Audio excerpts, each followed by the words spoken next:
Hello, everybody, and welcome out to the comic panel. I'm Comic Drake. I'm Dylan. I'm Dreamcast Guy. I read comics. I do too. I've read a few. So, today we're going to be discussing the Spider-Totems, especially now that the movie Into the Spider-Verse really popularized the idea of multiple different spider people. I mean, yes, the comics have been out for a long time, but who reads those? Clearly not a lot of people, otherwise we wouldn't have jobs. So I read the original Spider-Verse stuff when it came out, but it's been years. What I remember about it was that totems have to exist. Like each universe has totems, and I remember that there was a spider totem, which is Spider-Man. So there will always be a Spider-Man in every universe. If one dies, another one becomes a Spider-Man because of the totem? No, not really. No, not at all. Okay, well then what is it? Okay, so for the long and short of things, there are multiple different types of animal totems out there. We don't know much about anything that isn't related to Spider-Man. Nope. Okay. So basically the idea is, well, what if Spider-Man didn't get his powers from being bitten by the radioactive spider? What if he was preordained to become this spider avatar? And that is what the totem is. What if his powers are mystical in nature? And that's what it's all about. And the other totems ideas of the different animals are kind of there to explain away why all of Spider-Man's villains are animal themed. Why you have, the rhino, the vulture, etc.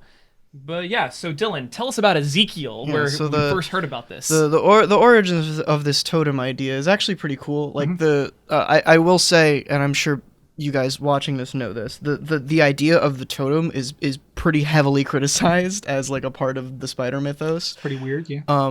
Because Spider-Man's like a science boy. He always has been. He's very rooted in reality. But I forget the writer, but in early to mid 2000s. In the current Spider-Man run, they introduced a character called Ezekiel, who is just this old dude who seemingly has the exact same powers of Spider-Man, and he shows up and he's like, "Hey, Peter," and he just like calls him out, and Peter's like, "Whoa, well, how do you know who I am?" And Ezekiel like basically just makes him start questioning like everything, and he reveals that he got his powers, Ezekiel did, from a ritual praying to the spider god or the spider totem that gave him the powers of a spider. So wait, so does it mean that, so this may be a very layman question, but does that mean that the whole him getting bit was just a coincidence and no matter what, he was going to have the spider powers? Or that is what Ezekiel implies. Ezekiel basically, and people like this first story, I do as well, because it's up to interpretation. Right. Was it the powers, or was he meant to be bitten by it? He basically shows up and he's like, "Hey, I got the same powers you got by praying to a god. And you think for your entire life you've thought that you got powers from a radioactive spider. What if you just got bit by a spider and then that spider was an avatar of the totem, or like the radioactivity had nothing to do with it, or it was just a massive coincidence?" And he's just like, "Hey, this is a thing," and then leaves. And then this then we enter the big bad of everything. The big bad of the story. He's a vampire. Who is, well, he's an energy vampire. An energy vampire, sorry. Is that more? That is Morloon. Yes. Morloon, so yeah. you know him from Spider-Verse. Yeah. This is the first time he shows up. He shows up shortly after Ezekiel like rocks Peter's world. And Morloon's like, "I'm here to eat the spider totem," and They're so tasty. Yeah, chases after Peter. And again, it's left up to interpretation on whether or not like Morloon mistook Peter for the totem, like Ezekiel is actually the totem, but Ezekiel went away and hid because he knew Morloon was coming, and it's cool because you don't really know what's going on, because just like Peter, all of this information is being thrown at you for the first time, and you don't know what to make of it. Yeah. And suddenly, like Peter's being fought by this energy vampire and he nearly gets his ass beat. So now I guess my follow-up question is, that sounds awesome. I'm pretty on board with that so far. Now there's all these other totems? Right, and I was actually just about to get into that. I'm glad great minds think alike. So, technically other totems do exist, and like I said, we don't really know much about them because most of the comics revolve around the spider totems. Now, Morloon is one of a race called the Inheritors, and these are these energy vampires. They can sustain themselves off of any totemic entity, so anything that is an animal totem, but spider totems are apparently the most delicious, and that's why they're obsessed with them. But after they first introduced Morloon, then they introduced the rest of his family, and they became the recurring bad guys. So anytime that Spider-Verse stuff is involved, generally you're going to expect the Inheritors because they want to eat all of the spider totems, and that's the only way they can get multiple of them. Yeah. The totem idea really only comes up when either the Inheritors are involved or Madam Web is involved, or Ezekiel shows back up. And it doesn't happen too often. As like lately it has, because I don't know. The Spider-Verse is popular. I don't know why Dan Slott likes that idea so much. Yeah. It's also interesting that you bring up Madam Web. She is kind of like an oracle that is tied into the web of life. Yeah. And this is also why the Spider-Totems are very important, is because the web of life is contained in the number 1 universe, universe 001. Now, Marvel is 616. This is Loom World, and it's basically just where the Great Web is, and it is the different strands of the web connect the different universes together, basically. So the web of life kind of is the multiverse, or it's like a backbone. It's like a like spine. the hallway in the Matrix Reloaded, where it's like this is part of the Matrix, but it's also not, because it goes everywhere and it's nowhere. I hate that the Matrix is being used as a really good example, but yes. Good. But yeah, so but you mentioned that, like, the Spider Totem. Well, there's actually, it's possible to have more than one Spider Totem per universe, and there's going to be a lot of them. Yeah. So I think the most important one for the purposes of this is there's a few that are very important. Yeah. But let's go ahead and start with Peter Parker's clones. So we have that's what I was thinking of, is that I knew about that he had clones, and so my thought is, do they become less powerful because there's one energy source, or? Well, so they're totems, but some of them aren't. So Peter. Okay. So to let's set a few ground a few ground rules for what is a totem and what makes somebody a totem. When Ezekiel showed up with spider powers, it was pretty much confirmed that he is a totem. Like, the writer was like, yes, this is a thing for Ezekiel. It's up in the air on whether or not Peter is one.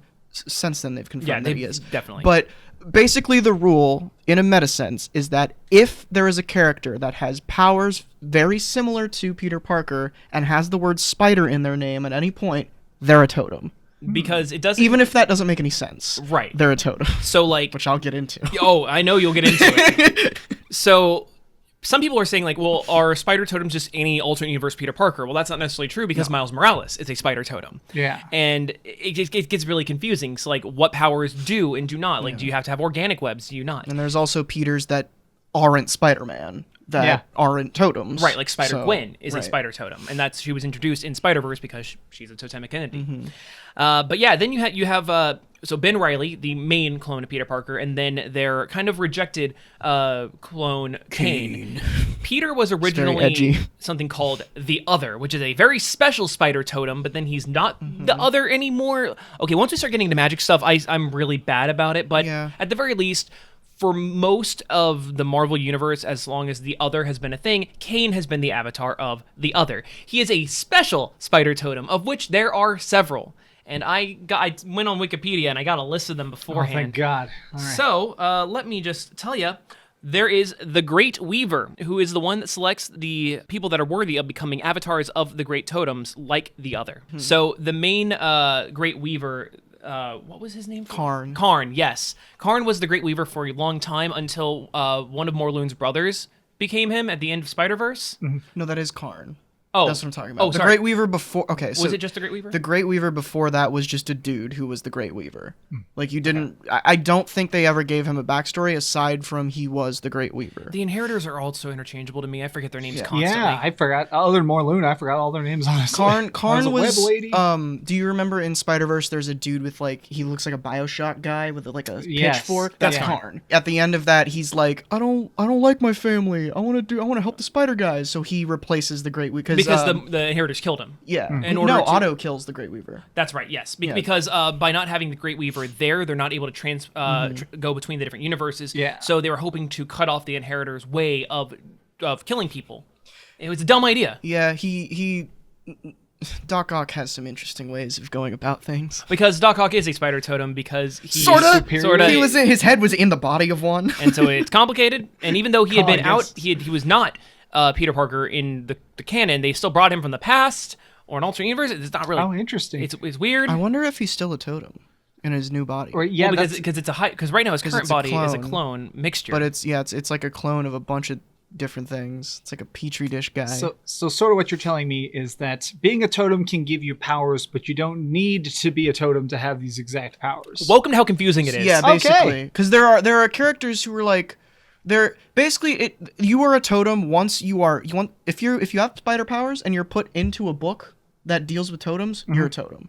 Okay, then I guess it's probably never gotten into, but are there probably vultures that aren't vulture totems? Like, I know they don't really get into it, but there's probably multiverse that's... The thing that's like the totems explain why Spider-Man's villains are all like this, that's a throwaway line. Yeah. That really? They're just like, world building. Like, we're introducing this idea. Somebody else can worry about it. Yeah, but it's never dived into as deeply as Spider-Verse or Geddon. And that's why that other throwaway line of the Inheritors being like, the spiders are the juiciest totems. That's why we only go after that. That's because Dan Slott didn't want to deal with the rest of them. Here's all these ravens. Right. Yeah, the closest thing that we have to spider totems in terms of like popularity would be the Electros, because in the Web Warriors book, they make their own web of life out of electricity, and then they get Electros from all over the multiverse. And that's cool. I'd never do that. That's awesome. Actually. I don't know if they're like supposed to be electric eel totems, because like I know like one from the animal verse. Yeah, like the one villain that doesn't have a specific animal name. They're like, we'll put him in Spider-Verse. Yeah. Why? I don't understand why we didn't get all the vulture totems. That would have made so much more sense. But yeah, so the Great Weaver is like the main separate totem entity. Then there is the Gatekeeper, which Dylan and I learned about beforehand. We don't really know him. I've read a lot of Spider-Man books, but admittedly, I didn't go back as much when I started reading comics in 2013. So the Gatekeeper is the guy who says, "Oh, you don't read enough comics." That's his job. There it is. Gatekeep us. Okay. The Gatekeeper is everybody who just left a comment after me saying I didn't know a whole lot about. Yeah. Oh shit! You're all the Gatekeeper. But apparently, the Gatekeeper is responsible for controlling mystical forces and chooses which avatars are worthy of their powers. I imagine this was detailed in the story, The Other, or I skimmed The like Other for a video stuff. And that was about it. Like there's a period where they sort of dived into the totem stuff and like pushed it away, and then Dan Slott revived it with Spider-Verse, but. Yeah, so Drake and I don't know much about the Gatekeeper. Yeah, interestingly enough, though, the Other isn't listed on the copy paste that I did, but the Other is just it's just another one of the abilities. He has like a super spider sense and stuff. He has his own powers. The reason the Other is called the Other is because it's just so Peter Parker, 616's Peter Parker does have like a very important place in like the web of life, because he's the leader, prime, right? Yeah. So he's like this is similar to Superman stuff. Yeah, the Superman DC stuff. Like Peter Parker of 616 or the Prime Universe is sort of where everything else stems from. They don't really like make that physically clear. Definitely not as much as DC. But like they imply it heavily. Yeah. And because of that, the main clone, Payne, who has gone on to do a bunch of other stuff, he's the other Peter Parker. So he is the Other. And that's why he has organic webs. He doesn't need web shooters. He has like a super spider sense and other stuff like that. I think Peter also, he wasn't necessarily the Other whenever he got his organic webs, but that was kind of a part of it. I have a whole video about that, but it's confusing. And then also Peter got stingers for a while, which is little bones that shoot out of his wrist. I remember those, It was interesting. The other probably most important of the totems is the Bride, who is Cindy Moon, aka Silk. She was so important to the totem mythos that she was put into a bunker in the 90s, kind of like Kimmy Schmidt, and then to keep her away from Warloon. And then once Peter accidentally opened up her little bunker, then her sense got out through the cosmos, of course. And so then that caused Spider-Verse, is because they were going after the Bride. She's essentially the catalyst of it. She was bitten by the exact same spider as Peter, yet she got organic webs and he didn't. Yeah, because apparently it wasn't the DNA of the spider; it was the DNA of the person.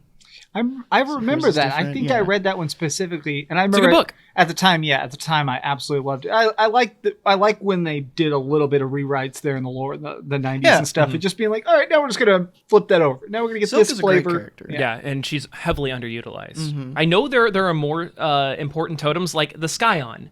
Or Scion, who was Benji Parker, who was Spider-Girl's younger brother. But that's not listed on here. This is another reason why you can't just trust wikis, because, wow, they're not always accurate. The main three in Spider-Verse were the Scion, the Other, and the Bride. The last one on here, I'm pretty sure this is the one I'm thinking of, but the Pattern Maker. I'm pretty sure this is a new one that came out of Spider-Geddon, who is Annie Mae Parker from the Spider-Man Renew Your Vows book, which, so good. She's another alternate universe, like, oh, what if Spider-Man and Mary Jane got together and they had a child? And so she has like this kind of like ability to utilize the web of life and to seeing the future and other stuff. It's it's weird. It explains her super spider sense from her book, essentially. That's awesome. Yeah, it's neat. It came out of nowhere for Spider-Geddon, and even the Inheritors are like, how did we not know about this during the last time we were going after them all? Yeah, there's a future sense. Like, we can't fight that. That's too much.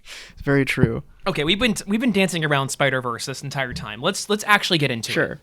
So, yeah, so Spider-Verse, you've read it. It kicks off basically. The Inheritors show up, and this is the first. So this is for some context. Morlun was the only Inheritor that we knew about up until Spider-Verse.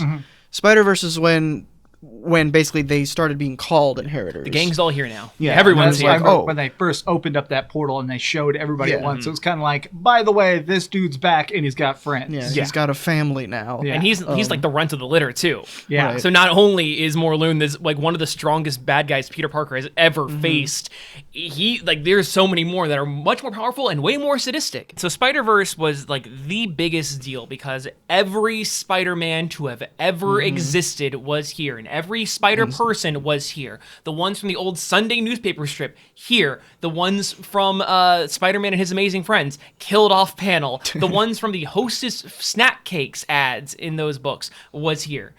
And then Jessica Drew. Take it away, Dylan. Is it my time? All right. For some context for everybody, Jessica Drew, Spider-Woman, is my favorite superhero. Do you know anything about Spider-Woman? I remember something about her mask being weird. That's about it. Okay, take it away, Dylan. Blind or something? She ain't blind. I think you're thinking about Madam Web. Yes, sorry, my bad. I like to do this with people who don't know anything about Spider-Woman. Who do you think Spider-Woman is? What's her deal? I'm assuming she's somehow a Parker or related to Parker in some way, and in another universe or something, she shot up a bunch of spider heroin and became a Spider-Person. I love these. Every time somebody tries to explain who Spider-Woman is without knowing, it's always like a drug or having sex with. No. That spider nut will get you. So, true. You know what? Fair. Spider-Woman has absolutely nothing to do with Peter Parker or any of the Spider mythos. So she is the daughter of a Hydra scientist who worked on like spider science, basically. And as a kid, she was bitten by a spider that put her into a coma. And they were like, okay, we're gonna, and this is one of the origins, they're the same. She suddenly has spider powers, so she can, stick to walls. She can. Did like a spider get in the machine with her or something? No, well, she was, so the accelerator was like the serum that they used to stabilize her was spider DNA. Okay, I wanted to make sure they did something. Like a fly excuse. So like, oh no, because the guy with her dad was like working on like spider stuff. Okay, and good. As long as they said that. Yeah, along with the help of the High Evolutionary, they were like, let's inject her with some spider DNA, and then the accelerator that she was put in like activated it. And gave her powers. Yeah. Spider-Woman was an Avengers character for the longest time, but for some reason, before Spider-Verse, at some undetermined time, she was switched over to the Spider Office. And ever since then, she's just been a Spider character. So Dan Slott put her in Spider-Verse. Off panel, she started training one of the actual Spider-Totems for some reason. But also, she cannot be consumed by the Inheritors because she's radioactive, and radioactivity is the one weakness of the Inheritors. Yes. Oh. That's their kryptonite. Well, it does that seems like a little bit of a plot hole, because didn't they confirm that everything in Peter Parker is super radioactive? In Spider-Man Reign, they said that his semen was so radioactive. Alternate universe. That's also way before totems were. Yeah. Okay. So, but yeah, that's like the main thing about Spider-Verse is that it confirms that this Peter is a totem, because if that was the case, if he was bitten by a radioactive spider, he probably would be radioactive. But no, that is kind of where the confusion of like, who is a totem, who's not a totem, like the rules really don't matter. Yeah. It's just, if the writer says they're a totem, they're a totem. And they'll write around any inconsistencies, like Jessica Drew not being integral to the Spider mythos at all. That's kind of what I like about Spider-Verse, though, is they just throw in whatever and they don't really care. Like, I saw that in one of the they're doing like a new one right now. They're doing like new issues of some Spider-Verse, they referenced it, and in the background they actually put Spider Cop from the game. So literally just in the background, there's a guy in a full Spider-Man costume with a mustache over his costume and a cop hat. Yep, that was all for Spider-Geddon because they were introducing the Marvel Spider-Man video game character into not only the multiverse, but he right now even has his own spin-off series. I've seen that. It's really good. I mean, I mean, it's a lot. It's just the video game with a couple more scenes. That's what I figured. That's why I didn't want to read it because I put I think 85 hours into that game, so I'm not gonna read it. But then also, like with Spider-Geddon, they introduced Spider-Man, who is everyone's other favorite. Yes, yeah. He is a group of spiders that thinks he's Peter Parker. Is he? Who knows? Who truly knows? I mean, that's where you get Spider-Cop, because that was a big deal in the Spider-Man video game, which everybody loved. It's like, wow, Spider-Cop's real? And so they really just wanted to go ham and make whatever spider-related thing you can throw at the wall. So Spider-Geddon, we've mentioned that a few dozen times. Yeah. Infinitely less popular than Spider-Verse because it doesn't have as good of a name. I own it. I'll be honest, I haven't read it yet. It's a good book, and Peter's not in it. Yeah, pretty much. Yeah. Really? Yeah, so Spider-Geddon, like, literally... It was made to tie in with Into the Spider-Verse. Right, that's kind of why... That's why Miles is in charge of the book. Yeah, so Miles, like, Peter comes to them, and he's like, well, it's time to do a thing, and Miles is like, nah, bro, I got this. So the main, like, Spider-Geddon book is basically Doc Ock screws up, again. Because now he was Superior Octopus whenever he got his recloned body, and now he's like, I'm Superior Spider-Man. Again. And he decides to have a faction to deal with the Inheritors. It's a problem that he creates. We'll get to that in a bit. And then Miles has a faction of spider people. Yeah. So there's two sort of competing spider groups all trying to handle the Inheritors, but they just have different moral compasses. So so Doc Ock has Spider's Man, and he has Spider-Man from the show. They also have one Olivia Octavius, not from the Spider-Verse movie. It's from a different alternate universe, and she was part of the Web Warriors, which was the continuation of Spider-Verse, where they were a bunch of spider people that got together to save the other universe that lost their spider people in Spider-Verse. So then Olivia Octavius is like the one good octopus that's there helping out, being super scientist. That's kind of freaking awesome. I think I want to read that. It's a pretty good book. That's where they fight all the Electros. Oh, so I bought it for like $10 recently when I saw it on sale, and I was just like, okay, it's got a kind of cool cover. Well, so the reason we got into the problem with Spider-Geddon is because after this event called the Clone Conspiracy, where basically Ben Reilly came back and he made these new clones of everybody who's ever died in Spider-Man's life, so he doesn't have to feel the guilt of all these like tragic events. Kind of by taking that technology, Doc Ock made his new body, and now his current Superior Spider-Man. And so every time he dies, he has basically like a cloning machine that just automatically makes a backup. Cool. Yeah, it's cool until you realize that it's the exact same he like on accident recreated the exact same technology that the Inheritors have on their planet, because they also do the same thing. When that's how they're immortal. When they die, those jerks, they a new body springs up with the same memories and goes out. And all of the Inheritors are on this irradiated world where they're kept into powerlessness because they can't fully die. And so they send out these little spider drones to keep tabs on him. Well, they kill one of the spider drones and they hack into it, and then basically hijack that signal and get into the cloning tanks at Doc Ock's lab. And then, great, the Inheritors are back. Now it's a Spider-Geddon. Yep. So they're back and they're doing stuff. It's not as good as Spider-Verse. It's still a good book. I think it's both Spider-Verse and Spider-Geddon are both just really fun, like, popcorn books. Yeah. But Spider-Geddon definitely leans more into that. We're just gonna do some fun stuff. I think that the spectacular tie-in with Peter fighting Morlun is the most like substantial thing that you get out of Spider-Geddon. Man, I don't know. Like Miles Morales gets the power cosmic and becomes Captain Universe. Well, sure, and then he takes the sword from Spider-Man's mech and deals a finishing blow. I've always heard that. Yeah, I didn't want to spoil that, but I've heard that at the end that sword solves every problem. It's insane. But that's like more popcorny. I'm talking about like because part of the substantial. I mean, it's substantial, but you know what I mean. Like something more than just a hero punch villain with big sword. Yeah. Well, it's.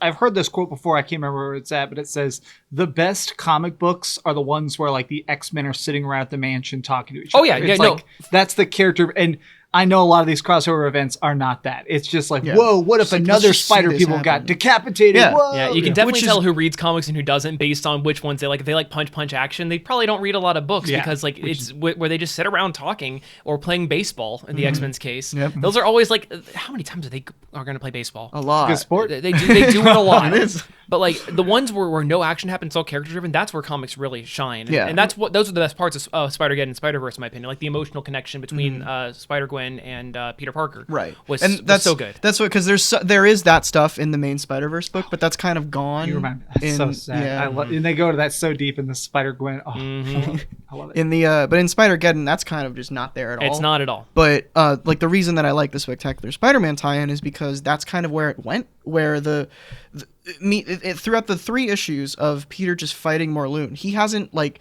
Morlun attacks him like right after he's done Like, with just another blindsides plot him. line, and he hasn't slept in like 2 days. Yeah. So for the entire plot, he's just going around like nearly like just passing out, just trying to escape from Morlun, and he has to, because he's Morlun, he has to get like really crafty in how to do things, and it's just the whole monologue is just like, I'm so tired, I just want to go to sleep. It's just like, And he almost just stays down because like, oh, sleep, yeah, good. he's like, oh, finally I could go to sleep. It's like, no, I'm Spider-Man. That's are y'all familiar with the Dresden books? Jim Butcher. He's a sci-fi or it's a fantasy author, and he wrote a bunch of modern day detective books with a wizard. And does it have pictures? Well, and not issues. No, it doesn't. But he ended up writing a Spider-Man book a while later, and when he did that, he did in some interviews said that he was inspired by a lot of those style of things. He said, I basically created a lot of my characters after Spider-Man, because Spider-Man's whole thing is like, I'm just a dude. Like sometimes I'm having a really bad day and a bank blows up and it's like, man, I don't want to do this. And so I've always liked that. I like the issues of Spider Comics where he's kind of just like, oh man, like my parents are getting a divorce. My clone dad's kind of a jerk. And it's prom's tomorrow. Yeah, exactly. That's what makes him a hero. How am I going to pay my power bill? I love that. But yeah, I mean, honestly, that's kind of it for Spider Totems. I mean, Dylan, do you have anything else you'd like to add? Do you seem like you're pretty okay with the idea of totems? What do you think about them? It seems okay because it seems like if you're going to throw in magic BS, I think you just got to throw it all in. So I actually respect the fact that the authors didn't try, from the way y'all describe it, it sounds like they just basically dumped it on you and said, hey, guess what? Magic's real. That's where spider people come from. If you've ever gotten the name Spider in your name, congratulations. You're also one of these totems. They're up your butt. All right, have a good day. You know, and I think I'm okay with that. Yeah. Throwing you in the deep end is the way I like that kind of stuff. You don't just like dip your baby toe. Yeah, into yeah. it. Don't introduce it over 100 issues of maybe there's other flavors of totem. Instead, just be like, here they are. You're one of them. Bye. I like that. That's kind of why I don't like it. Oh yeah, because it's not like the way that they introduced it initially with Ezekiel way back when, where it was open to interpretation. I like that because that just adds a little more depth to the origin of Peter Parker. But like Peter Parker to me has always been a very like sciencey type dude. Like if I want magic, if I want crazy shit like that, I'll go read a Doctor Strange comic. Yeah. I'll go read maybe Iron Man occasionally, but like Iron Man is a good example. What if one day like Fing Fang Foom came down and was like, "Hey, you're an iron totem." I'd be like, "No, shut up." It reminds me of there was a storyline that they abandoned, but there was a storyline for a short time where Spider-Man was, or sorry, not Spider-Man, that Batman was like an alien baby, where aliens came down and tried to see if they could put like all the perfect genome sequences and give birth. And I remember they wrote it for like 6 months, and everybody hated it because they're like, the whole point of Batman is that he's a normal dude, and they went, oh, that was actually the aliens were lying. The alien, there was like this whole lore. Grant Morrison pulled that when he made Batman a self-fulfilling prophecy when he sent him into caveman times. Oh yes, made him make his own cult. It was like, oh, that's the bat that came in. Like, no. Yeah. I can talk ad nauseum about the return of Bruce Wayne, which is probably going to be another episode of this very podcast because there's so much to it, especially now with Batman Metal. But yeah, that's why I don't like the totem idea, because I like it as something that is a possibility. Like if you want like a more magical take on Spider-Man, go for it. That's your version of Spider-Man. But for Dan Slott to just sit down and be like, yes, Peter is a totem. Yeah. This is God now. Yeah, that basically we're like this dude who it's your friendly neighborhood Spider-Man, this 15-year-old kid who's just trying his best, who just happens to have superpowers, suddenly has a connection to a god. Like, I don't like that. I grew up with fantasy novels, so I love that type of cheese. I just cake it in. Sure, I get that, and I'm still 50-50 on it. Like I love the stuff, kind of things you can only get in comic books, like the whole Spider-Totem stuff. You're not going to get that in any other medium. Yeah, absolutely. And as much as I think it's really dumb a lot of times, I still revel in, like, it's dumb, but that's why comics are great, because comics are dumb. Yeah. Look, comics are really dumb, and that's why I love them. I just think, like, there's like an alternate universe to ours where there is a more creative reason for the Inheritors wanting to kill all the spiders than totems. That's the real Spider-Verse. Yeah, that's what I want. The real Spider-Verse is the friends we made along the way. Yes.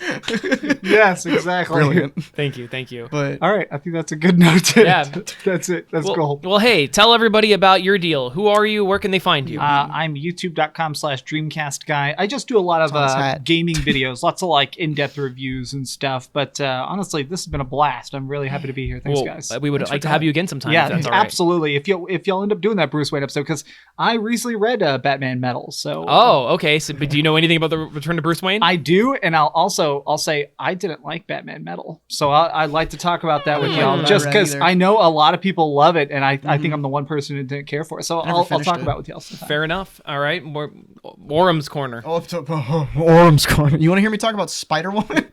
Go there. Go to my channel. And I'm Comic Drake. That's him. We have been the Comic Panel, and enjoy the rest of your day. Thanks for watching. Totem. Totem.